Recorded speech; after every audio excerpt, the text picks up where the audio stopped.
नमस्कार प्यारे छात्रों, स्वागत है आपका आज की इस वीडियो में। हम फिर से सॉल्व करेंगे गणित के 5 अति महत्वपूर्ण प्रश्न जो कि आपके एग्ज़ाम के लिए बहुत ही महत्वपूर्ण है। तो कृपया आपसे निवेदन है कि वीडियो को पूरा देखें ताकि ये क्वेश्चन आपको अच्छी तरह से समझ में आए। तो चलिए इस तरह शुरू करते हैं पहले क्वेश्चन से। तो दोस्तों पहले क्वेश्चन में बोला है कि छः पुरुष किसी सड़क की मरम्मत 14 घंटों में कर सकते हैं। यदि उन्हें 4 घंटों में सड़क की मरम्मत कराने के लिए कितने मजदूरों की आवश्यकता होगी। तो दोस्तों इस क्वेश्चन में बोला है कि 6 पुरुष किसी सड़क की मरम्मत को 14 घंटे में कर सकते हैं, लेकिन अब हमें 4 घंटों में उस सड़क को पूरा कराना है।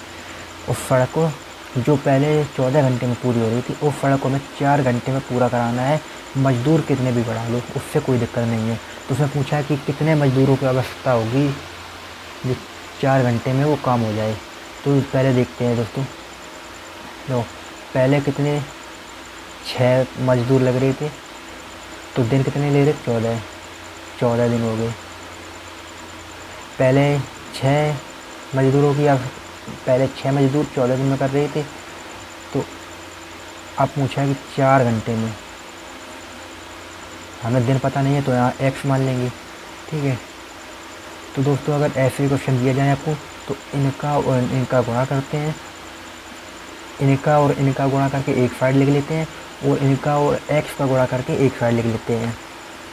तो ठीक है, फिर x बराबर ये दोनों दोस्तों ऊपर चले जाएंगे, 6 गुणा 14 और अपॉन में दोस्तों 4 आ जाएगा। तो 2 से काटो 2 बार जाएगा, 2 दूनी 4, 2 3 6, 2 से काटो 2 सत्ते 14 और ये 7 और 3 बराबर 21 दिन दोस्तों आपका राइट आंसर हो जाएगा। दोस्तों ये क्वेश्चन आपको अच्छी तरह से समझ में आया होगा, एक बार फिर से समझा दे रहे हैं। इसमें बोला है कि 6 पुरुष किसी सड़क की मरम्मत को 14 घंटे में कर सकते हैं, लेकिन अब हमें वही सड़क को 4 घंटे में पूरा कराना है। तो पूछा है कितने मजदूरों की आवश्यकता होगी। तो दोस्तों देखो, ये 6 मजदूर और 14 घंटे को एक साइड लिख लेंगे और बराबर लगा देंगे। फिर 4 घंटे और जितने मजदूर हमें चाहिए उसे x मान लेते हैं। ऐसे क्वेश्चन अगर दिया जाए तो इन दोनों को एक साइड बराबर ले देना। फिर x बराबर हमने ये निकाल लिया और इसे ऊपर कर दिया है, बस काटा पीटी करके ये 21 दिन दोस्तों आपका राइट आंसर आया, यानी कि ऑप्शन नंबर बी आपका राइट आंसर है। उम्मीद करता हूँ दोस्तों ये क्वेश्चन आपको अच्छी तरह से समझ में आया होगा। चलिए फिर बढ़ते हैं अगले क्वेश्चन की ओर। तो दोस्तों अगले क्वेश्चन में बोला कि 18 सेंटीमीटर व्यास वाले किसी गोले का आयतन ज्ञात कीजिए। 18 सेंटीमीटर व्यास मतलब एक गोला है, मान लिया ये गोला है, इसका व्यास है ये 18 सेंटीमीटर। 18 सेंटीमीटर का व्यास है, तो पूछा है उस गोले का आयतन ज्ञात कीजिए। तो दोस्तों सबसे पहले हमें गोले का आयतन वाला फॉर्मूला याद होना चाहिए। और दोस्तों अगर पेन थोड़ी कम दिख रही है तो उसके लिए माफ़ी चाहते हैं। पहले गोले का आयतन,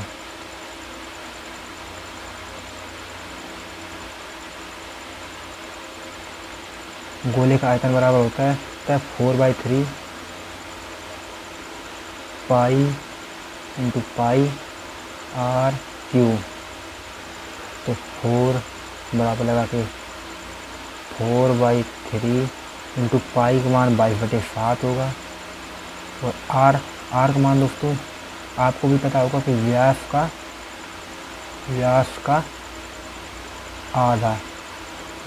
आधा होता है ये। तो व्यास कितना दिया हुआ है?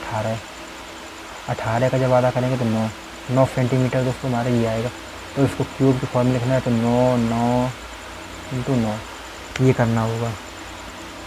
तो बस दोस्तों अब इसे काट लेंगे, 3 तरीके 9 30 और जब दोस्तों जब इसे सॉल्व करोगे आप तो इसका आंसर आएगा 3054.86। 2 दशमलव स्थान तक निकालना था हमें, क्योंकि दोस्तों ये कैलकुलेशन मैंने अलग की है तो मैं इसे डायरेक्ट ही लिख देता हूँ यहाँ पे, आप इसकी कैलकुलेशन कर लीजिएगा। 3054.86 दोस्तों इसका राइट आंसर है। चलिए दोस्तों फिर अगले क्वेश्चन की ओर सॉल्व करते हैं। तो दोस्तों अगले क्वेश्चन में बोला है कि 21 साइकिलों की कीमत 20 साइकिलों के विक्रय मूल्य के बराबर है। 21 साइकिलों की कीमत 20 साइकिलों के विक्रय मूल्य के बराबर है। तो एक साइकिल में लाभ या हानि याद कीजिए। तो दोस्तों देखो आपने 21 साइकिलें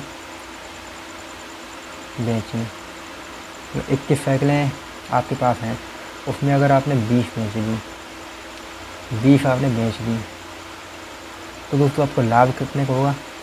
लाभ हुआ ना आपको एक साइकिल पर, और कितनी साइकिलों पर हुआ? 20 साइकिलों पर। तो अपन में 20 और मल्टीप्लाई करेंगे 100 का, तो इसे काटेंगे कितनी बार? 5 बार। तो दोस्तों 5% का दोस्तों लाभ होगा आपको, 5% का वो लाभ होगा। तो ऑप्शन नंबर डी आपका राइट आंसर हो जाएगा। तो दोस्तों अगर एक बात याद रखना आप कि आपने अगर सामान कुछ खरीदा और उसे बेचा, तो फिर वो क्रय मूल्य पर नहीं निकाला जाता है, ये क्रय मूल्य पर नहीं निकाला जाएगा, फिर वो विक्रय मूल्य को नीचे रखना पड़ता है। अगर कुछ रुपए में होता तो हम उसे क्रय मूल्य को नीचे रखते, लेकिन यहाँ पर सामान दिया है, क्योंकि साइकिल कुछ सामान ही है, तो हमें इसे विक्रय मूल्य को नीचे रखना पड़ेगा और इसे काटेंगे, क्योंकि आपने 21 साइकिलें खरीदी ली, 21 साइकिलों के मूल्य में ही आप 20 साइकिल बेच देते हो, तो मतलब आपको एक साइकिल का लाभ हुआ ना, एक साइकिल का लाभ हुआ। तो फिर विक्रय मूल्य पर नहीं निकाला जाता, तो विक्रय मूल्य नीचे रख देते और गुणा करेंगे 100 का, तो 20 से घटेगा 5 बार, 5% का आपका लाभ हो जाएगा। यानी ऑप्शन नंबर डी आपका राइट आंसर है। उम्मीद करता हूँ दोस्तों ये क्वेश्चन भी आपको अच्छी तरह से समझ में आया होगा। चलिए फिर बढ़ते हैं अगले क्वेश्चन की ओर, अगले क्वेश्चन को सॉल्व करेंगे। तो दोस्तों अगले क्वेश्चन में बोला है कि मधु द्वारा 4 विषयों में प्राप्त औसत 64 अंक है और पाँचवें विषय में उसने 69 अंक यानी 69 अंक हासिल किए। मधु द्वारा 5 विषयों का औसत अंक याद कीजिए। तो दोस्तों देखो सबसे पहले तो उसके 4 अंकों की औसत कितना है? 64 है, ठीक है। ये 64 इसका योगफल नहीं है, ये सिर्फ औसत है। 64 यानी कि 4 का ये औसत दिया हुआ है। अगर 4 का दोस्तों इसमें गुणा कर देंगे तो उसका ये यहाँ पर योगफल निकल आएगा। तो 4 चौके 16, 6 कैरी 1, 6 चौके 24, 1 25 यानी कि 256 इसका राइम वो 256 इन 4 विषयों में जो नंबर दिए गए हैं उनका ये योगफल दिया हुआ है। अब इसने बोला है कि 5वें विषय में, मतलब एक विषय और है, 5वें विषय में 69 अंक प्राप्त किए हैं, 69। तो ये तो दोस्तों उसका योगफल निकला है, तो इन्हें जोड़ देंगे। ये देखो टोटल 5 विषय हो गए और ऐसे जोड़ेंगे 9 6 15 5 कैरी 1, 6 6 12 2 कैरी 1 और एक 325। तो दोस्तों 325 आपका निकला है। तो 325 ये योगफल निकला है, 325 इन 5 विषयों का योगफल निकला है। अब हमें चाहिए क्या है? औसत चाहिए। तो औसत के लिए हम 5 विषयों का भाग करेंगे, क्योंकि हमें औसत चाहिए तो इन औसत का इनका भाग पर करना पड़ेगा। तो कितना आएगा? 5 छक्के 30 और 5 25 यानी 65 दोस्तों आपका राइट आंसर होगा। 65 यानी सी आपका राइट आंसर है। तो दोस्तों आप फिर से समझ लीजिएगा। पहले देखो ये जो है 4 विषयों का ऑफर दिया है 64, तो इस 64 को हम मल्टीप्लाई करेंगे तो ये योगफल में चेंज हो जाएगा। तो योगफल में चेंज हो गया।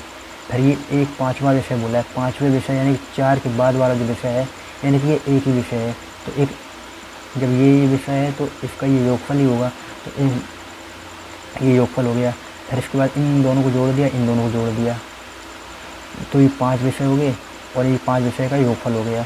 अब ये 5 विषय का योगफल में भाग दे दिया, इसमें ये यहाँ पे भाग दे दिया, तो 65 आपका औसत आ गया। तो औसत ही पूछा गया था, जो 5 विषयों का नया औसत क्या होगा। चलिए दोस्तों, उम्मीद करता हूँ दोस्तों ये क्वेश्चन भी आपको अच्छी तरह से समझ में आया होगा। और दोस्तों अगर मेरी लैंग्वेज थोड़ी घबराहट सी हो रही है तो उसे इग्नोर करिएगा, आप क्वेश्चन पर ध्यान दीजिए। चलिए फिर अगले क्वेश्चन को सॉल्व करते हैं। तो दोस्तों अगले क्वेश्चन में बोला है कि यदि 20 संख्याओं का औसत 27 है, तो इधर लिख लेते हैं 20 संख्याओं का औसत 27 है। और दोस्तों अगर आपको लग रहा है कि मैं फास्ट पढ़ा रहा हूँ तो आप कृपया वीडियो को पॉज कर लीजिए। चलिए फिर शुरू करते हैं आगे। इसमें बोला यदि 20 संख्याओं का औसत 27 है, यदि प्रत्येक मान को 3 गुना कर दिया जाए तो नया औसत क्या होगा। अब दोस्तों इसमें हमें ज़्यादा कुछ करने की ज़रूरत नहीं है। इसमें बोला है कि प्रत्येक औसत को 3 गुना कर दिया जाए।